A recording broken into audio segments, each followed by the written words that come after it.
नमोस्तु महाराज जी, नमोस्तु महाराज जी, नमोस्तु महाराज जी। महाराज जी से निवेदन करता हूँ, विनती करता हूँ, अपने मुखारबिंद से हम सबको संबोधन करें। नमोस्तु महाराज जी।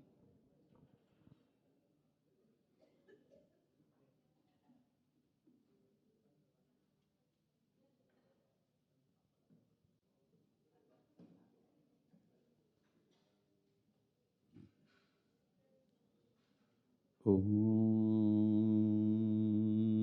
नमः सिद्धेभ्यः।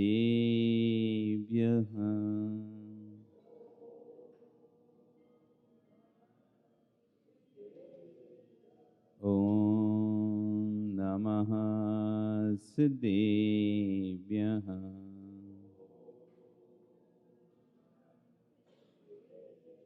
ॐ नमः सिद्धेभ्यः।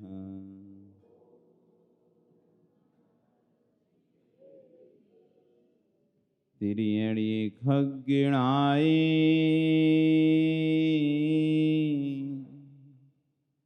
रुतारी मोहि सिर सिरेणि बिहु आयरी राउ पसियो परवादिन्यो भवे झीलोई नमो अरिहन्ताणं नमो सिद्धाणं नमो आयरीयाणं नमो वज्रायाणं नमो लोये सभ्यसां। बोले अंतरंश परमेष्टि भगवानी की, आदिरुम आदिनाथ भगवानी की, वर्तमान शसने महावीर भगवानी की, आचार्य श्री योगेंद्र देव स्वामी महाराज जी की, आचार्य गुरु श्री विश्व सागर जी महाराज जी की, अहिंसा में विश्व धर्म की।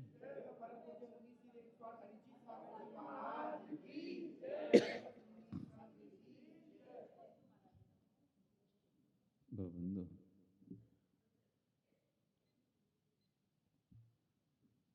वर्तमान शासन एक वर्धमान स्वामी के शासन में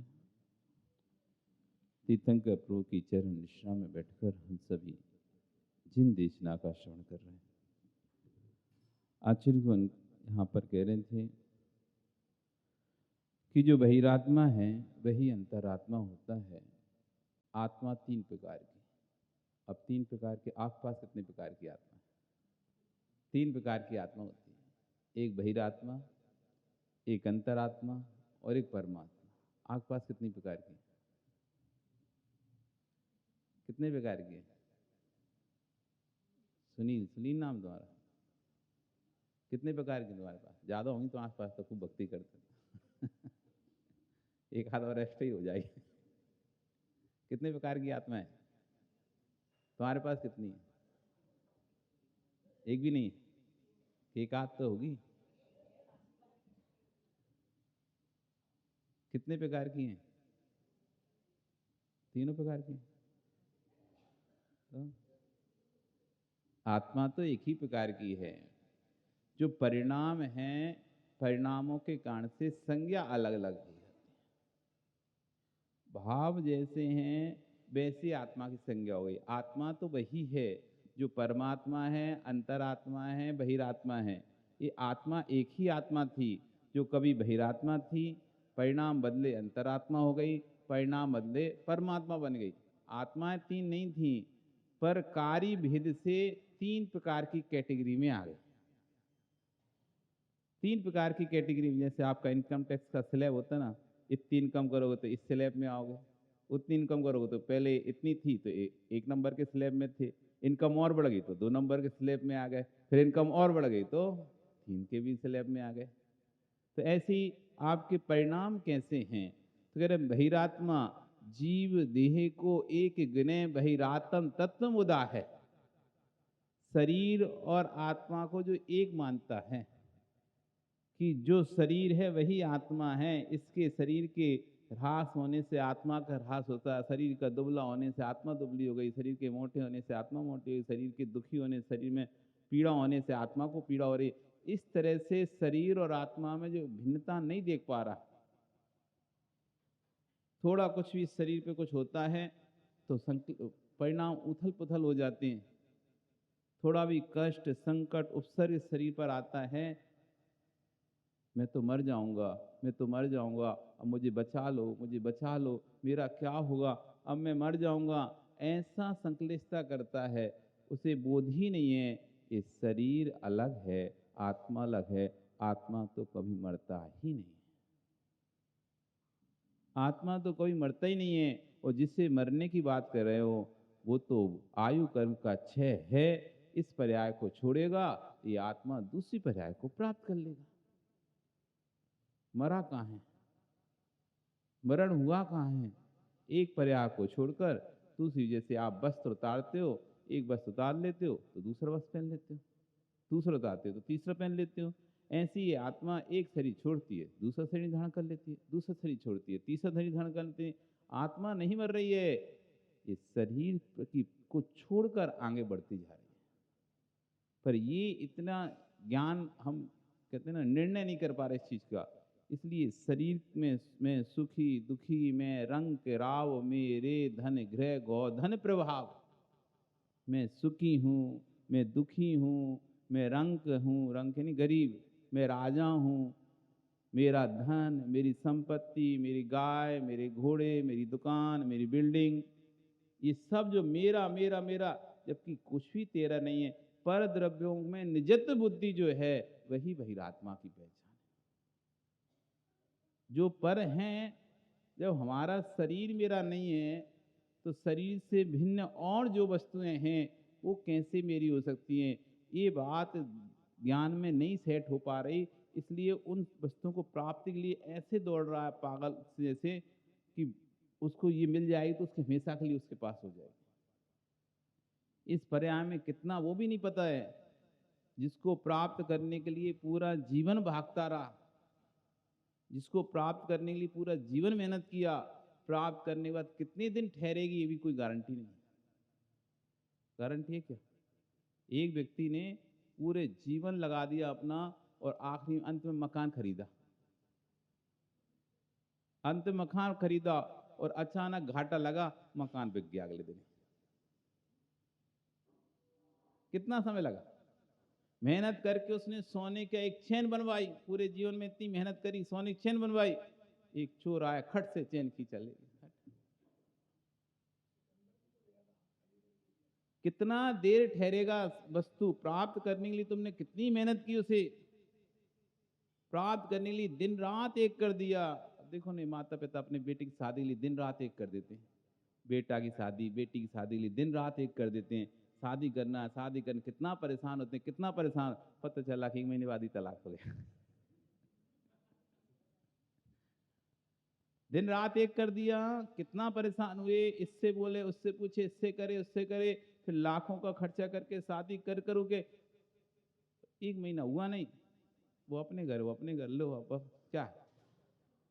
तो आप वस्तु का संचय कर सकते हो, मेहनत करके इकट्ठा कर सकते हो, लेकिन उसको रह कितने समय तक पाएगी ये आपको भी नहीं पता। रह कितने समय पाएगी ये भी आपको भी पता नहीं। हो सकता है कि जिसके लिए आपने पूरा जीवन लगा दिया और जो प्राप्त हुई आपको तो इधर खुशी हुई और अगले क्षण फोन आ गया, दुख हो गया, दुख हो गया। जितना प्राप्त की खुशी नहीं थी उससे ज्यादा जाने का गम हो गया और व्यक्ति को अटैक आके मर गया। जीवन भर मेहनत किया उसे पाने के लिए, हाँ सदमा लग जाता ना, पाने के लिए मेहनत की, जीवन भर प्राप्त हुआ, उसकी खुशी भी महसूस नहीं कर पाया, उससे पहले जाने की सूचना मिल गई उसके, वहीं आ गया, लोग मर गया। मैं सुखी दुखी, मैं रंग के राव, मेरे धन गोधन प्रभाव, मेरा प्रभाव, मेरा ऐसा मेरा वैसा, मैं कितना बड़ा आदमी। ये सब जो जब शरीर तेरा नहीं है, ये बाहरी तरफ तुम्हारे कैसे हो सकती है? इनमें मत बुद्धि छोड़ो, और जब तक मत बुद्धि है तब तक तुम धर्म को प्राप्त नहीं कर पाओगे, और ना कल्याण कर सकते अपना। कहते रहोगे हम अपना कल्याण करना, अपना कल्याण करना, लेकिन नहीं कर पाओगे। जब तक बाहरी चीज नहीं छूटे तो अंतरंग चीज तो बहुत दूर की बात है प्राप्त होना। छोटी छोटी छोटी छोटी चीज़ें ही हमसे नहीं छूटती तो बड़ी चीज़ क्या छूटेगी। छोटी छोटी चीज़ों में ही हम अपने अभी हमारा ज्ञान नहीं चल रहा तो बड़ी चीज़ों में क्या चलेगा। बड़े बड़े और भेद विज्ञान को कहाँ से प्राप्त करोगे। जब छोटे से भेद विज्ञान को नहीं समझ पाएंगे तो बड़ा भेद विज्ञान तो होगा ही नहीं। इसलिए आचार्य मुनि कह रहे बहिरात्मा, ऐसा जीव बहिरात्मा है जिसकी बुद्धि बहिर तत्व पर जा रही है। बहिर यानी बाहरी तत्वों पर जिसके भाव जा रहे हैं, बाहरी वस्तुओं को अपना मानता है, मानता ही नहीं है, ऐसा मानता है जैसे कि इसके बिना मेरा जीवन है ही नहीं है। ये नहीं तो मैं मर ही जाऊंगा, मैं हूं ही नहीं हूं, ये है तो मैं हूं, ये नहीं है तो मैं भी नहीं हूं। ऐसा मानकर बैठा हुआ है, उसे कहते हैं बहिरात्मा। और जो जल से भिन्न कमल के जैसे रह रहा है, जैसे रह तो सबके साथ में रहा है लेकिन सबके साथ में रहकर भी किसी के साथ नहीं रह रहा है।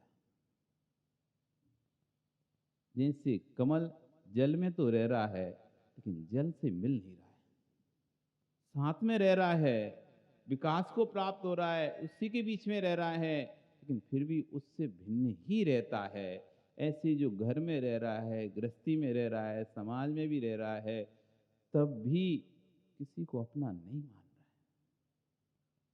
ये सब स्वार्थ के हैं भी। जब तक स्वार्थ है तब तक सब साथ हैं, स्वार्थ सदा सब छोड़ जाए। हरे वृक्ष पर पक्षी बैठा, करता मौज है भारी, सूखा वृक्ष उड़ गया पक्षी, क्षण में प्रीति विसारी। ये जब तक पुण्य का वृक्ष हरा भरा है, जब तक तुम्हारा पुण्य का वृक्ष हरा भरा है, सभी पक्षी बैठेंगे, सभी लोग तुम्हारे को पूछेंगे, बुलाएंगे, रखेंगे, अच्छे से बात करेंगे। जिस दिन पुण्य का वृक्ष सूख जाएगा, जो पक्षी वहां बैठते थे, कल कल करते थे, बातें करते थे, अब वो कोई भी वहां पर आके नहीं बैठेगा। यही सत्य है, यही सत्य है विवेक। किसी को अपना मत मानो। तो मत मानो कि दीपक साथ देगा, कि विमल साथ देगा, कि प्रमोद बगल में बैठा है वो देगा साथ। हाँ, हम साथ हैं, सबकी मदद करो, सबकी मदद लो, लेकिन ये मत सोचो कि बुरे वक्त पर सब मेरे काम आएंगे। बुरे वक्त पर कोई काम आएगा, तुम्हारा पुण्य अगर है तो सब तुम्हारे काम आ जाएंगे, और तुम्हारा पुण्य नहीं है तो कोई भी काम नहीं आएगा। उस समय सबको काम निकल आएंगे, उसी समय सबको काम आते हैं। जब आपको जरूरत होती है तभी सबको काम निकलते हैं। गलती उनकी नहीं है। तुम कहो अरे देखो कितने स्वार्थी, अभी हमको काम आ रही, उनको काम आ नहीं। ये तुम्हारे पुण्य की कमी है कि तुम्हारे पास पुण्य नहीं था, इसलिए उनके पास काम आ गया। तुम्हारा पुण्य प्रबल होता, उनका काम कैंसिल हो जाता, तुम्हारे काम आ जाते। स्वयं की इसलिए कहते हैं कि पुण्य को बढ़ा के रखो। किसी से दोस्ती हो नहीं हो, कोई फर्क नहीं पड़ता। पुण्य से दोस्ती है तो सब तुम्हारे दोस्त बन जाएंगे, और पुण्य से दोस्ती नहीं है तो दोस्त भी तुम्हारे छूट जाएंगे। राम के पास कौन से दोस्त था, कौन मित्र था, कौन साथी था? सिर्फ पुण्य ही इसका साथी था। तो जंगल में भी गए तो वहां भी उनके साथी बन गए। जंगल में भी रहे तो कभी उन्होंने जंगल का अनुभव ही नहीं कर पाया। वो जंगल में भी रहे तो राजा के जैसे ही रहे। जहां जाते थे सारी सुविधाएं उपलब्ध हो जाती थी। मनुष्य करते थे, और मनुष्य नहीं होते थे तो देव करते थे। देव आकर राम नगरी बसा देते थे। इसलिए सबको छूट जाए तो छूट जाए, लेकिन पुण्य नहीं छूटना चाहिए। क्योंकि सब बलों में प्रधान बल है पुण्य बल। धन बल, जन बल, बाहुबल, बुद्धि बल, इन सब के ऊपर है पुण्य बल। धन का बल होता है ना, पैसे की लोगों को वो होती है, हमारे पास पैसा हम कुछ भी कर देंगे, पैसे के बल पर। धन बल, जन बल, पावर, किसी के पास पावर होती है, सांसद मिनिस्टर, पैसा तो नहीं लेकिन पावर है। एक अभी फोन करेंगे मिनिस्ट्री में, अभी रेट पड़ जाएगी, तो पावर पे, पैसा नहीं लेकिन पावर। तो जन बल, धन बल, एक होता है गुंडा बाहुबल। अच्छा, आओ तो तुम अभी खाली करवाते हैं जमीन। कौन सी जमीन खाली करवानी है? बाहुबल, है ना। और एक होता है बुद्धिबल।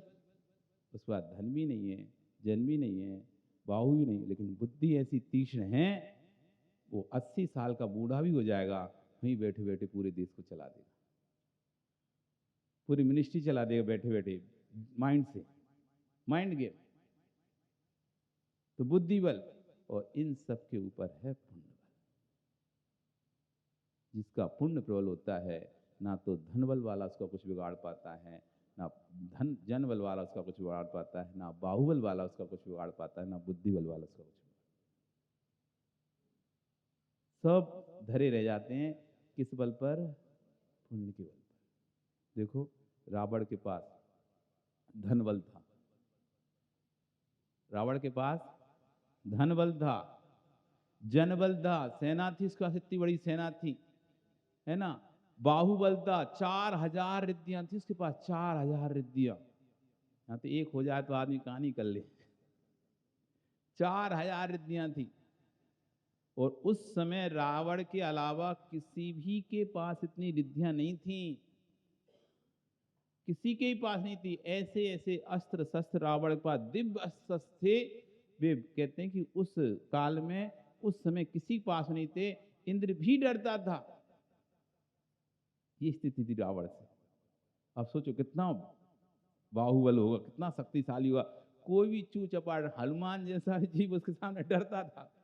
नहीं भैया, वो तो राम की ताकत मिल गई। जैसे कहते हैं ना, एक तो व्यक्ति के अंदर कि मैं सामने वाले लेकिन अब कोई सपोर्ट करे ना, तब तो कोई सपोर्ट वाला नहीं मिलता, तो ताकत होने के बाद भी व्यक्ति चुपचाप बैठा रहता है। तो हनुमान भी भैया उनके दामाद ही थे, मतलब तो क्या करते, दामाद नहीं थे, मतलब साड़ू थे। क्योंकि सुग्रीव की एक लड़की हनुमान को दी थी और एक लड़की रावण के यहाँ थी, सुग्रीव की।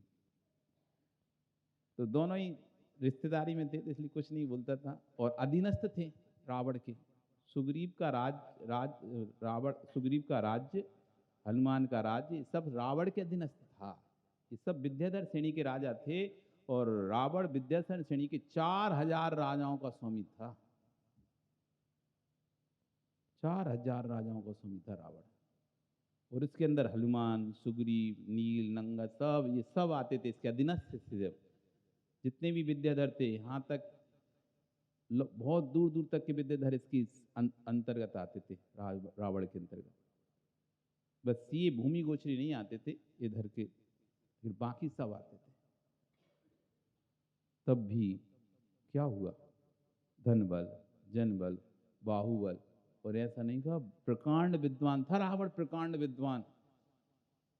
उसके जैसा विद्वान कोई नहीं हो सकता, इतना विद्वान था, बुद्धि बल तीव्र था। तभी उसने अनेक राजाओं को जीता, अनेक राजाओं को जीता। बुद्धि बल तीव्र, लेकिन पुण्य बल क्षीण हो गया। राम के पास न धन था, न जन था, न उतना बाहुबल था, इतनी रिद्धियां भी नहीं थी, है ना, न उतना तीक्ष्ण बुद्धि वाला था, लेकिन था तो पुण्य बल साथ में था।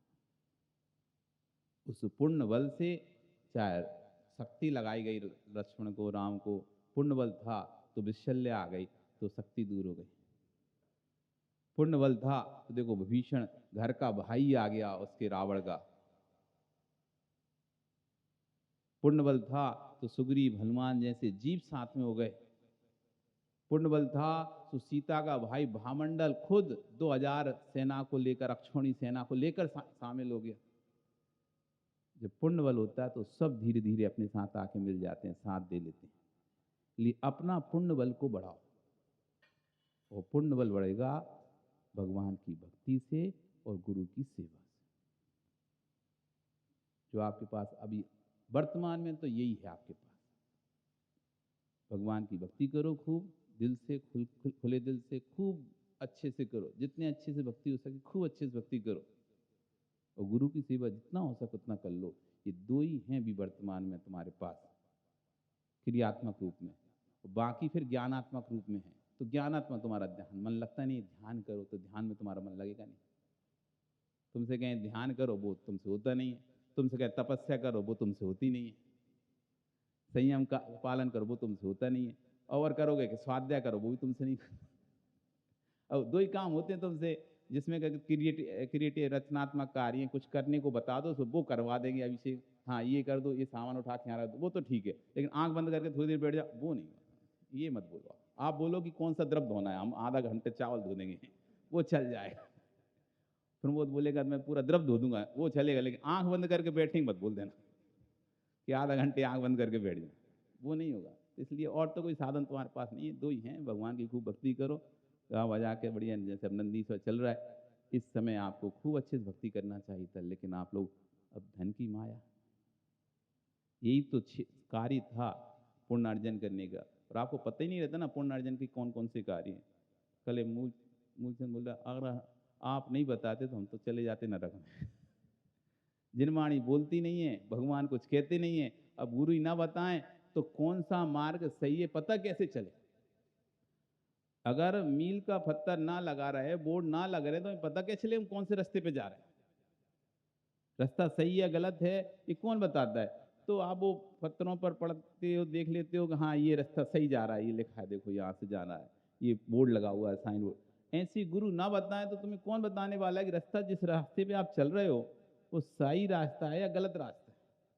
वो तो हम तो सोच रहे हैं कि हम तो सही रास्ते पे चल रहे हैं, पता चला कि मूल रास्ते से और दूर निकल गए। मंजिल पर पहुंचना था पास में और चल रहे हैं विपरीत दिशा में, पास में तो नहीं पहुंचते जा रहे और उल्टा दूर होते जा रहे हैं, और उल्टा मंजिल से दूर होते जा रहे हैं। ऐसे कि हमारे साथ ना हो जाए। हम तो सोच रहे हैं कि हम तो अच्छे कार्य की ओर बढ़ रहे हैं, वो पता चला अच्छे से दूर हो गए। इसलिए गुरु की सेवा, गुरु के सानिध्य प्राप्त करते रहो, तो नियम से जहां भी तुम्हें लगेगा कि नहीं है तो गलत हो रास्ता तो नहीं है, तब से गुरु के सामने बैठकर पता तो कर लोगे ये मेरा रास्ता गलत तो नहीं है, सही तो रास्ता जा रहा हूं ना मैं। तो आंशिक है बहिरात्मा अंतरात्मा, ये अंतरात्मा है जो देव साह गुरु की भक्ति में तत्पर है, लीन है, पर द्रव्यों में अपना ममत्व भाव नहीं रखती। साथ में तो सबके रहता है व्यक्ति, लेकिन किसी के साथ नहीं रहता। जब तक संयोग है, संयोग को संयोग स्वीकार करता है, संयोग को स्वभाव स्वीकार नहीं करता। स्वभाव और संयोग में बहुत अंतर होता है। पानी का गर्म पना संयोग है, पानी का गर्म पना संयोग है, पानी का ठंडा पना स्वभाव है। निर्मल जी, पानी में गर्मी अग्नि के संयोग से आई है, वो थी नहीं पानी में, और संयोग से आई है तो हट भी जाएगी वो। आप रख दो उठा के कितना भी पानी गर्म है, 1 घंटे 2 घंटे 1 दिन में ठंडा होकर ही रहेगा वो। और ठंडा है, अब वो अपने आप गर्म कैसे होगा बता। वो तो अपने स्वभाव में जब तक कोई करेगा नहीं, संयोग मिलेगा नहीं जब तक उसे, तो अपना स्वभाव नहीं छोड़ेगा। तो स्वभाव और संयोग, तो जो लोग हमको मिल रहे हैं, जो सब चीज़ हमको मिल रही हैं, रिश्ते नाते जो सब मिले, ये सब संयोग हैं, ये हमारे स्वभाव नहीं है। और संयोग का नियम से वियोग होता है, क्योंकि प्रत्येक वस्तु अपने प्रतिपक्षी धर्म को लेकर चलती है। प्रत्येक वस्तु का अपना प्रतिपक्षी यानी विपरीत धर्म जरूर होता है। सुख का दुख है, संयोग का वियोग है, हर्ष का विषाद है, मिलने का बिछड़ना है, आने का जाना है। कोई भी शब्द आप लोगे, लो बोले कैसा कोई शब्द, दिन का रात, सुबह का शाम, हर शब्द अपने प्रतिपक्षी धर्म को लेकर आ रहा है। प्रतिपक्षी धर्म को लेकर आ रहा है, तो संयोग का भी वियोग है। जो चीज संयोग को प्राप्त हुई है वो नियम से वियोग को प्राप्त होगी। बस इस बात को बैठा लो कि जो जो संयोग मिले हैं, जब तक संयोग है वो मेरे साथ हैं, जिस दिन उनका वियोग आएगा वो मुझसे दूर चले जाएंगे। मेरे को रोना नहीं है, संयोग में हर्षित नहीं होना, वियोग में रोना नहीं है। संयोग हुआ है ठीक है, पुण्योदयता संयोग हो गया है, वस्तु मिल गई है, पाप होदय आएगा, यही वस्तु वियोग को प्राप्त हो जाएगी। किसमें हर्ष करूं, किसमें विषाद करूं। मिली थी तब भी मुझे हर्ष नहीं था, चली गई तब भी मुझे विषाद नहीं है। ओ प्रदीप जी, व्यापार तो करते हो, नहीं करते क्या? करते हैं। लाखों रुपए आते हैं, लाखों रुपए टर्नओवर होता है, तो टर्नओवर जो आपका हो रहा है वो सारा पैसा आपका है। बात ही क्या थी फिर तो आता है, आया, जाता भी तो होगा ना, फिर पेमेंट भी करते होगे दुनिया का, तो रोना हो पड़ता हो तब तो अरे इतना पैसा चला गया, नहीं ना। जैसे आया था तब भी आप नॉर्मल थे, पेमेंट किया तब भी आप नॉर्मल थे ना, आने में तुम्हें कोई हर्ष हुआ, कितना 50 करोड़ आ गया, तो कौन सा अपना था, वो तो पार्टी को पेमेंट करना है तो उसको कर दिया, उसमें तो 1%, 50,000 लाख रुपए बस वो ही अपना है, बाकी का तो ना पूरा अपना है, वो तो दूसरे का है। तो ना तो उसके 50 करोड़ आने पर कोई हर्ष हो रहा है, ना 50 करोड़ जाने पर विषाद हो रहा है, क्योंकि आपको पता है ये तो आया है और इसको जाना है, आया है इसको जाना है, तो ना कोई हर्ष है ना कोई विषाद है कि अरे ओ मेरे पास, और मैं तो अब तो करोड़पति होगा, मेरे पास तो अरे क्या है, तभी चले जाएंगे। कोई ऐसा हर्ष नहीं हो रहा। हाँ, अगर कोई लॉटरी खुल जाती, कोई लॉटरी खुल जाती तो फिर जरूर हर्ष हो, हाँ देखो मेरे तो अब 50 करोड़ मेरे हो गए, क्योंकि वहां जाने का विकल्प नहीं रहता। लेकिन यहाँ पे आपको पता है कि वस्तु आई है और ये वस्तु जाएगी, तो ना हर्ष हो रहा उस पर, ना विषाद हो रहा, मध्यस्थ हो, ठीक है। आज तो व्यापार है, आना जाना लगा ही है, टर्नओवर है, तो घूम रहा है वो पैसा। तो जिस दिन आपकी बुद्धि ऐसी रिश्तों पर, संपत्ति पर, वस्तुओं पर, हर चीज में ऐसी भाव आ जाएगा कि तो संयोग है, जाएगा, ये तो संयोग है, जाएगा, आज नहीं कल जाएगा, थोड़ा रुक के जाएगा, पर जाना जरूर है।